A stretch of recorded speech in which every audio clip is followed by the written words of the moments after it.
오늘 어디를 가든 무슨 일을 하든 이런 제목 가지고 하나님 말씀 증거하겠습니다. 제가 오늘 교회 주보에 오직 예수 교회라는 제목 가지고 오늘 글을 좀 썼습니다. 우리 성도들에게 편지를 썼습니다. 지난 5년 반 동안 하나님이 주신 은혜에 대해서 회고해 보았습니다. 제일 첫 번째 감사한 것은 제가 중학교 3학년 때였습니다. 옛날에 지갑 여러분 아시죠? 찍찍이 벨크로 이렇게 달려있는 접히는 지갑이 있는데 오늘 그 지갑에 보니까 지갑 속에 보이지 않는데 노란 종이가 있는 거예요. 그래서 뭐가 들었지? 여기 노란 종이를 봤더니 부적인 거예요. 부적. 우리 어머니가 제가 자고 있을 때 몰래 제 지갑에다가 건강하고 공부 잘하라고 만사형통 부적을 적어가지고 지갑에다가 넣으셔가지고 저에게 주셨습니다. 그래서 제가 그 부적을 어머니 이거 뭐 하는 거냐고 이렇게 빼가지고 마당에서 라이터로 불을 붙여가지고 태우고 사탄아 물러가라, 마귀야 물러가라 그렇게 제가 여기 있고 우리 엄마 마귀 들었다고, 예? 마귀야 물러가라 그렇게 이야기했던 기억이 있습니다. 어머니가 40년 동안 신앙생활을 중단하셨습니다. 얼마나 목사님이 우리 어머니께 섭섭해 하셨으면 어머니가 마음의 상처를 많이 받아서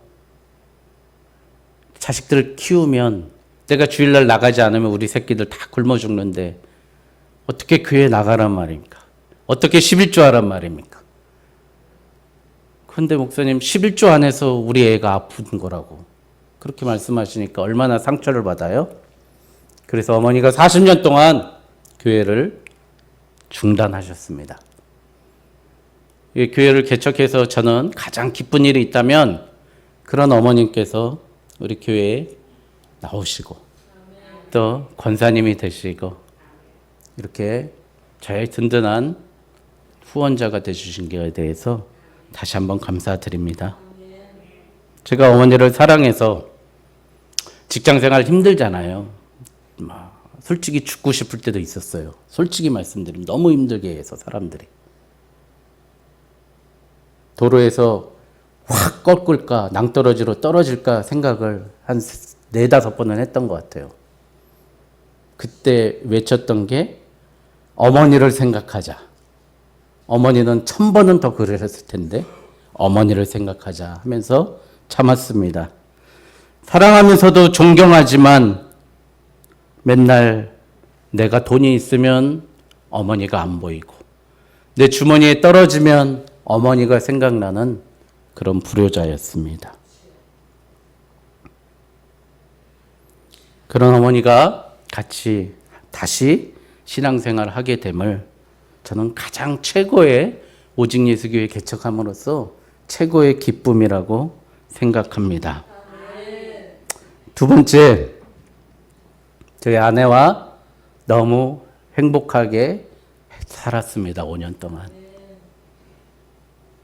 저녁이면은 산책로를 코스모스 길을 걸으면서 나는 당신밖에 없어. 난 당신만 있으면 돼. 그렇게 이야기하면서 많은 이야기를 나누고 대화하면서 서로를 힘들 때 스트레스 받으면 저한테 막 이야기하면 우리 사모님 끝나고 나서 그래도 자기한테 이렇게 얘기하니까 좀 풀리네. 그런 거예요. 그게 저에겐 참 너무 감사하고 또 우리 성도님들한테 세 번째 성도님들 만나서 저와 사모님이 너무 많은 사랑 받은 게 감사할 따름입니다. 일면식도 없고 전 개척하면 저 친한 분들은 늘 열심히 같이 저와 함께 할 줄 알았는데 제가 그분들 솔직히 많이 도와줬거든요. 그런데 다 떠나더라고요. 그리고 저와 아무 일면식도 없고 정말 이 교회 개척 이후에 처음 본 거지 그 전에 저를 봤던 사람 한 명도 없는데 다시 이렇게 우리 성도님들을 만나게 됨이 저한테는 가장 큰 기쁨이었습니다. 이 과정, 그런데 우리 사모님도 그렇고 저도 그렇고 목회가 쉽지는 않죠. 어렵죠. 그런데 여러분들이 주신 사랑, 그동안 느꼈던 그 보람 때문에 견디고 참고 또 하나님께 찬양하고 기쁨으로 살 수 있었습니다. 요셉은 아픈 손가락이었습니다. 여러분 자식 보면 그런 자식 있잖아요. 얘는 정말 잘못되면 아프고 걱정되는 자식이 있잖아요. 바로 요셉이 그런 자식이었어요. 색동 옷을 입혔죠. 비단 옷을 입혔다는 거예요. 다른 자식들은 좋은 옷 안 입히고 그랬는데. 그러니까 어떻게 해요? 형제들이 시기를 하죠. 그래서 형들이 요셉을 죽입니다. 죽이려 하다가 그를 봐주고 살려준 게 바로 여러분 잘 아시는 유다입니다. 유다가 살려주죠. 그래서 그 옷에 피를 묻혀서 죽였다라고 이야기합니다. 그가 이스마엘 상인 노예로 팔려가서 오늘 말씀에 친위대장, 경호실장 보디발의 집에 끌려갑니다. 여러분 그러면 노예로 팔려갔다고 합니다. 여러분 노예라고 하면 어떻죠? 지금도 그렇지만 과거에는 노예는 죽일 수 있는 거예요. 주인 맘대로 죽일 수 있습니다. 그런데 어떤 어려움이 겪습니까? 요셉이 풍모가 이뻤나 봅니다. 그 요셉의 보디발의 아내가 요셉을 유혹하죠. 남편은 바쁘고 피라미드 쌓느라고 힘들겠죠. 그 힘든 과정에서 요셉과 단둘이 있게 되니까 요셉을 유혹합니다. 그렇게 유혹할 때 어떻게 하죠? 요셉이 옛날 성경에 내가 하나님 앞에 어찌 득죄하리이까 라고 얘기합니다. 죄를 얻겠습니까? 요셉은 자기가 조금만 타협하면 보디발의 아내, 그러니까 사모님께도 사랑받을 수 있고 편안한 길 갈 수 있는데 그것을 포기하고 요셉은 결국에는 감옥으로 갑니다. 여러분 그런데 우리가 그 감옥으로 갔다는 것 자체가 요셉이 고난받았다고 생각하지만 보디발 그 친위대장이 요셉에게 은혜를 베푼 거예요. 옛날 같은 그 시대에 내 아내를 탐했다라고 겁탈했다고 했으면 노예는 죽어 마땅합니다. 그런데 살려주는 거예요. 그리고 정치범들만 수용소인 그 감옥에 갇혀 넣습니다. 여러분 그래서 요셉은 그 감옥에 가는데 요셉이 보디발의 집에 있을 때부터 요셉한테는 말이 필요 없는 거예요. 다 알아서 하니까. 그래서 뭐 너의 그 반지 빼고는 너의 바로는 뭐예요? 이 반지를 뺏어 줘요. 대한민국 대통령 직인 꽝 찍은 그 직인을 요셉한테 줍니다. 요셉이 어딜 가나 다 형통하였습니다. 그런데 여러분 우리는 그렇게 생각해요. 잘 생각하십시오. 여러분 나는 형통합니다라고 말할 수 있지만 오늘 말씀을 정확히 보면은 내가 스스로 나는 형통합니다. 잘 됐습니다라고 얘기하는 게 아니에요. 오늘 3절에 보니까요. 그의 주인이 여호와께서 그와 함께 하심을 보며 또 여호와께서 그의 범사에 형통하게 하심을 보았더라. 우리 진정한 축복은 뭔지 아십니까? 믿지 않는 사람들이요. 우리를 보면서 저 사람 진짜 하나님이 계신구나 이야기해야 됩니다. 지난 5년은 오늘 제가 예배 서두에 말씀하셨던 설교 서두에 말씀드렸던 제가 감사한 거지만 이제 우리 오직 예수 교회를 보고 많은 사람들이 오직 예수 교회는 하나님이 계시고 하나님이 보호하시고 인도하시는 형통하게 하는 교회가 될 줄 믿습니다. 좀 부러운 교회 됐으면 좋겠습니다. 우리 성도들 삶이요. 저 사람 보니까 저 사람은 하나님이 도와주시는 거야. 저 사람 못났어. 가난해, 힘들고 병들고 지치고 아무것도 가진 거 없는데 저 사람은 하나님이 계속해서 복을 주시는구나 라고 느끼는, 오늘 보디발에 보니까 그의 주인이 여호와께서 그와 함께 하심을 보며 또 여호와께서 그의 범사에 형통하게 하심을 보았더라. 형통하게 하심을 세상이 보는 우리 오직 예수 교회가 되기를 간절히 축원드립니다. 그리고 우리 성도들을 볼 때 세상이 저 사람은 하나님 때문에 저렇게 살고 있는 거야 라는 증거가 세상으로부터 나오길 주님의 이름으로 축원드립니다. 두 번째, 하나님 앞에 서는 사람이 됐으면 좋겠습니다.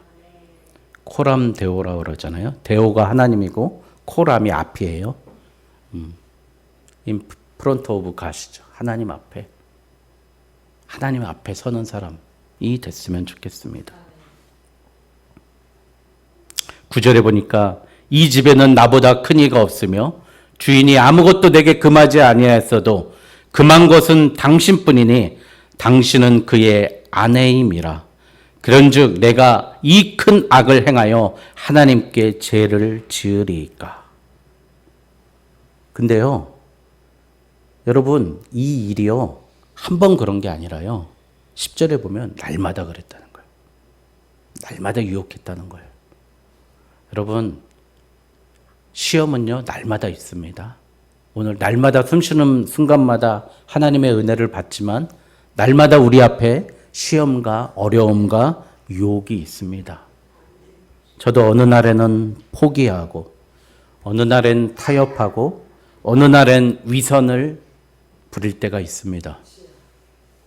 이제 우리가 애굽으로 갑니다. 가나안으로 가는 게 아니라 애굽으로 가는 거예요. 요셉처럼. 파라오가 있고 스핑크스가 있고 죽은 자를 숭배하고 우상이 우글우글 거리는 그 애굽으로 지금 자리를 옮깁니다. 그때 이길 수 있는 유일한 방법은 하나님만 바라보는 게 우리의 길인 줄 믿습니다. 여러분, 지난주에 스펄천 목사님의 설교에 대해서 제가 주보에 기록하였습니다. 스펄천 목사님이 얼마나 훌륭하신 분이니까 집에 책이 10,000권이 있었답니다. 13,000권이. 여러분, 우리 조창수 선생님 저희 집 이사하면서 책이 너무 많다고. 그런데 우리 집에 책 700권밖에 없거든요. 제 책 여기까지 다 해서 700권밖에 없는데 제 사무실하고 13,000권을 17살짜리가 읽었어요. 그걸 가지고 17살 때 어두운 다른 교회 설교를 하러 걷다가요, 길이 끊겨가지고 알머트 감리교회라는 그 감리교회에서 예배를 급하게 드립니다. 근데 거기도 마찬가지로 목사님이 못 오셔가지고 평신도가 어느 청년이 나와서 설교하는데요, 계속 그러는 거예요. 하나님만 바라보십시오. 하나님만 바라보십시오. 하나님을 바라보는 데는 손도 필요하지 않고 발도 필요하지 않고 우리의 노력이 필요하지 않습니다. 우리 유일한 눈만 하늘로 돌리면 됩니다. 여러분, 하나님 바라보는데 우리는 손으로 해야 된다, 발로 해야 된다고 생각하지만 우리 눈만 이렇게 보면 됩니다. 바라보라고 해서 바라보았더니 진정한 참 구원을 얻었다라고 이야기합니다. 그래서 그 청년이 이렇게 설교합니다. 나를 바라보라. 내가 너를 구원하였더라. 나를 바라보라. 내가 너를 위해 십자가에 못 박혔노라. 나를 바라보라. 내가 너를 위해 무덤에 갇혔노라. 나를 바라보라. 내가 다시 부활하고 승천하여 하늘에 있노라. 나를 바라보라. 내가 다시 너를 살리려 구원하러 내려오겠노라. 그 예수 그리스도를 바라보라는 거예요. 오늘 요셉이 그렇게 바라봤습니다.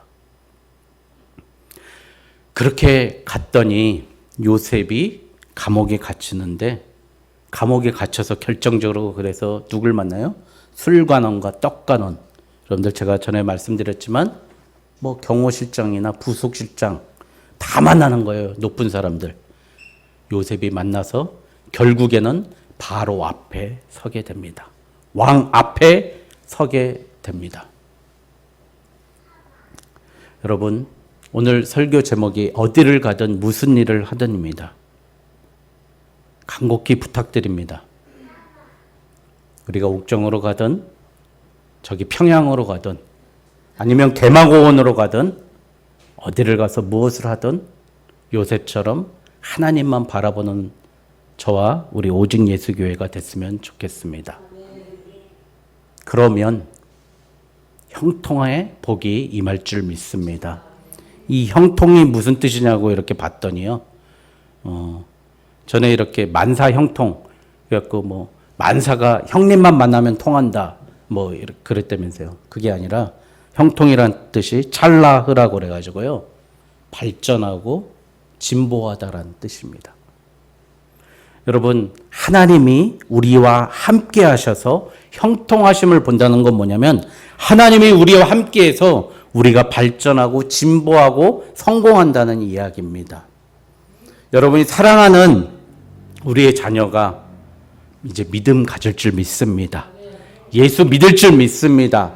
그 가정이 형통하여지고 발전해야 될 줄 믿습니다. 우리 오직 예수교회가 형통의 복을 받을 줄 믿습니다.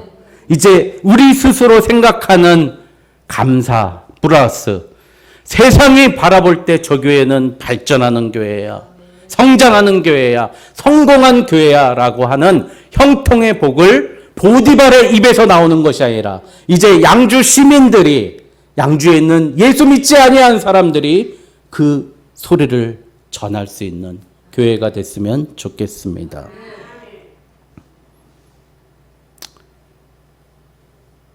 저는 바보짓을 너무 많이 했습니다. 42명 있는데 대학원에서 다 학점 이수하면 되는데 저 혼자 논문 쓰겠다고 그래가지고 대학원을 7년 늦게 졸업했습니다. 논문을 7년을 썼어요. 엄청 무시당했습니다. 나보다 어린 교수한테 무시당하고 막 찍찍찍 긋고 막 이런 무시를 당했습니다. 그런데 그 7년 동안 많은 책을 읽었고 바보처럼 해서 또 책을 또 출간하게 됐습니다. 그 논문을 통해서.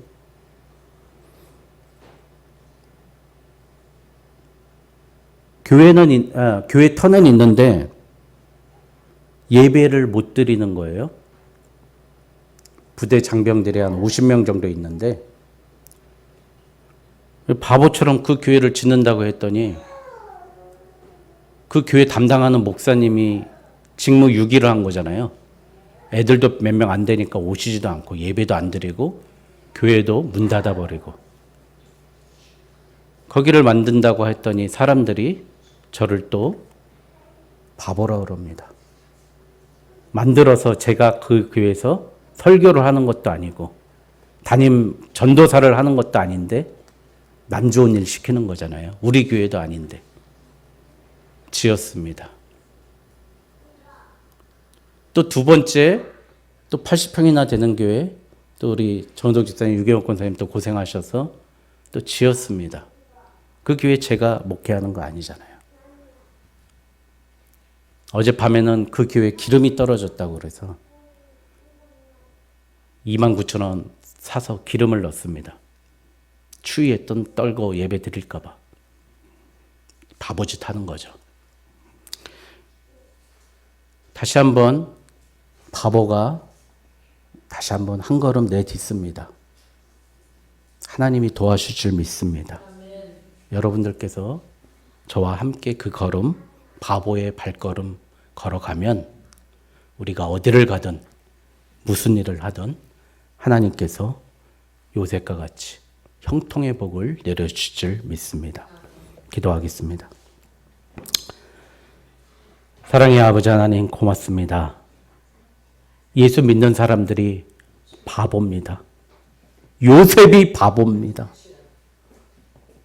조금만 눈 감으면 부귀 영화를 누릴 수 있지만 하나님 우리 예수 그리스도 한 분 때문에 바보로 살기로 작정했습니다. 우리 오직 예수교회가 이제 모든 것 포기하고 하나님만 바라보고 오직 예수님만 품고 나아가는 바보로 살기로 결단합니다.